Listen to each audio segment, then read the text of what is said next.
Sembrano alieni gli austriaci che occupano il nord Italia nella prima metà dell'Ottocento. Più si tenta di mandarli via, più restano e si rafforzano. Ne sa qualcosa Carlo Alberto di Savoia, che si è visto infliggere una sonora sconfitta nella prima guerra d'indipendenza. A 10 anni di distanza da quel funesto 1848, lo scenario però cambia improvvisamente. Con gli accordi di Plombières, Napoleone III di Francia si allea col Piemonte di Vittorio Emanuele II.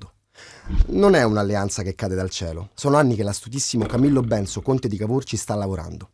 Ha perfino spedito la sua meravigliosa cugina, Virginia Oldovini, contessa di Castiglione, alla corte di Napoleone III e questi se ne è follemente invaghito. In realtà Napoleone III è interessato a riavere indietro Nizza e la Savoia, che sono a tutti gli effetti francesi, ma che il congresso di Vienna del 1815 ha dato al Piemonte.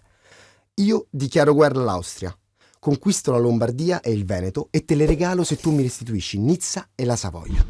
Questa più o meno la promessa fatta dal re francese al primo ministro piemontese a Plombières.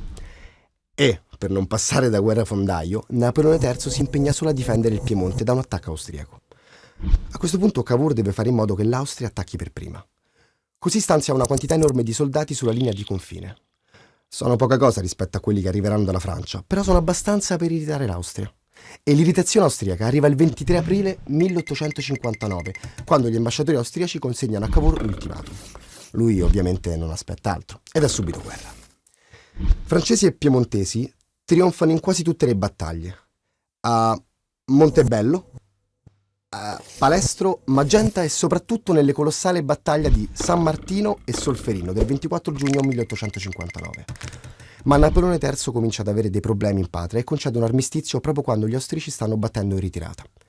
L'11 luglio 1859, con l'armistizio di Villafranca, gli austriaci cedono la Lombardia ma si tengono il Veneto. La Francia consegna la Lombardia al Piemonte, ma pretende Nizza e la Savoia. Insomma, il Piemonte guadagna un territorio e ne perde un altro.